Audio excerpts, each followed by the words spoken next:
Hi, my name is Karthik, and this is the third DIY assignment video. And in this, I'm going to be disassembling and reassembling a mosquito racket, which is rechargeable. This one over here. So, to disassemble this, we'll be using a screwdriver and we'll be looking at the inner components, how the circuit works. The usage is very simple. This switch over here turns it on. Pressing and holding this will activate the mosquito racket, and there's a charging port over here. It can be powered through the standard AC supply.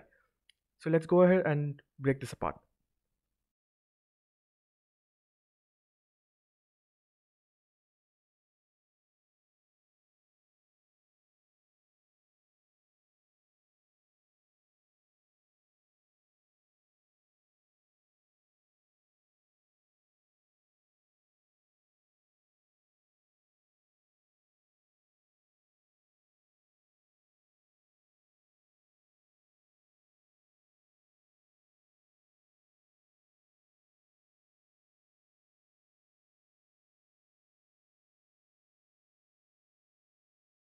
We can see that there are two screws over here and one more screw at the bottom. Let's unscrew them.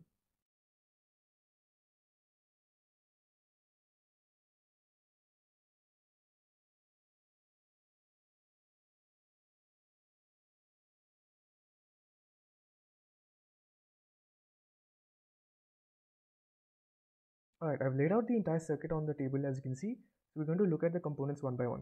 The main thing is, first of all, you can notice this lead acid battery over here, which will be powering this thing. And there are these two metallic prongs, which will be connected to an external AC supply that is going to charge the battery. Let me zoom in over this. So we can see the circuit elements that have been soldered onto the PCB. First off, when it is connected to the external AC supply through these wires, this green LED over here is going to glow as it's connected between the terminals. And the current is going to flow through these metallic contacts, and it's going to make use of a rectifier circuit that converts the AC voltage into DC. It makes use of these diodes and these resistors, as you can see. There's also a capacitor there. And with the help of this rectifier circuit, the AC voltage is converted to DC and it charges this battery whenever we want to, when it is in charging mode. To operate the bat, we need to flick this slide switch to the side and keep the push button pressed. This completes the circuit and it's going to extract energy from the lead acid battery, and it's going to feed it into a so-called oscillator circuit which is implemented in the PCB. The oscillator circuit simply converts the DC voltage into alternating voltage. It's a circuit that implements a few resistors and this transistor over here. It's a field effect transistor. Let me go ahead and zoom in. You can see the three terminals at the bottom. It makes use of this network so that whenever we are powering the bat, we will get an alternating voltage that is fed into the PCB. Connected to the oscillator circuit after that is an amplifier circuit which makes use of this step-up transformer over here. The oscillating voltage is fed into two of the terminals, and the other two terminals are going to output an oscillating voltage of a much higher amplitude. This is what a step-up transformer does. It amplifies the voltage. This amplified voltage is now fed into this network of capacitors and diodes, and which is used to charge this red colored capacitor right here. This is what ultimately gets charged whenever we press whenever the two switches are in the on position. And this has a really high voltage. This has a really high voltage of about the order of 2 kilovolts. And this is actually what is used to kill the mosquito. The mosquito discharges the terminals of this. Let's see how the discharging is done. We can see over here that two wires are connected to one end of the capacitor, two yellow wires, and one red wire to the other end. So this bat is hence connected in this way. There are three meshes in the bat, of which two of the outer meshes are connected to one end of the capacitor to the yellow wires, and the other red end is connected to the middle mesh. Whenever a mosquito gets into contact with one of the outer meshes and the middle mesh, it's going to complete the circuit and hence short the terminals of the supercharged capacitor. And then it's going to conduct current, a very high current, and then it's going to die. Now allow me to illustrate how the plug mechanism used to charge the bat works. It makes use of the fact that these contacts over here are partly flexible so that it can act as a spring.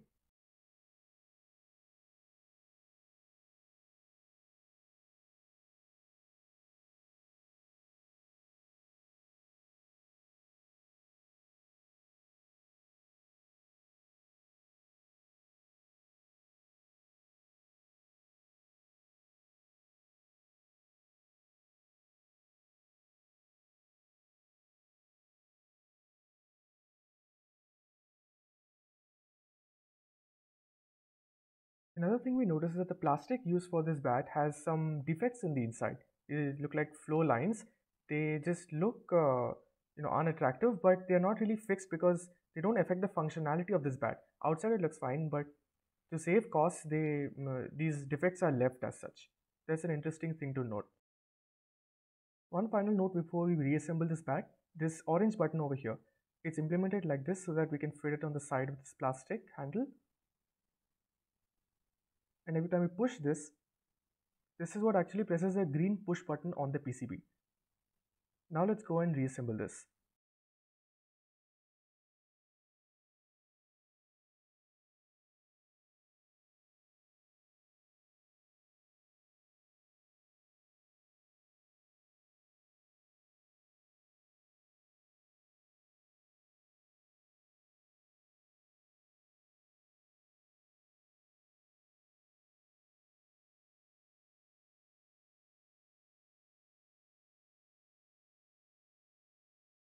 One interesting thing I noticed at this stage was that when I tightened this screw too much, then I was not actually able to open the plugs. They were not turning because the black piece was holding it too much, and there was no room for it to open up. So I had to loosen the screw and then tighten it a little bit more until it was just right, and I was able to open and close the plug.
Okay, we've reassembled this. Whoops. Let's try again.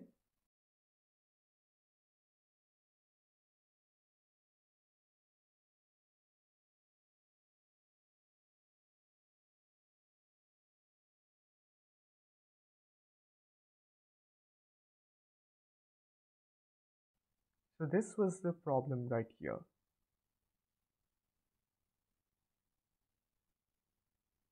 There we go, that's better.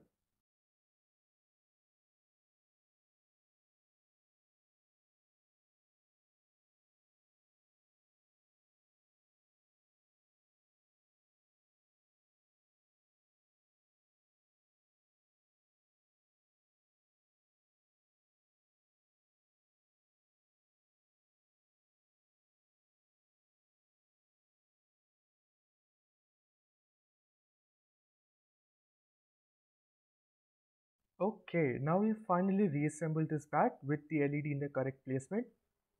As you can see. Oh, so there you go. Now we can see that the circuit is hopefully working. Yep, it is sparking there.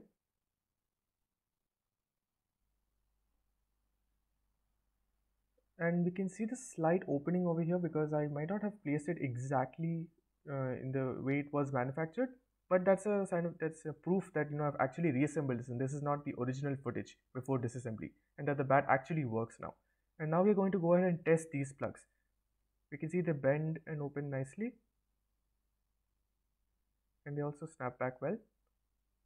Now we're going to test the green LED and see whether this thing is charging or not.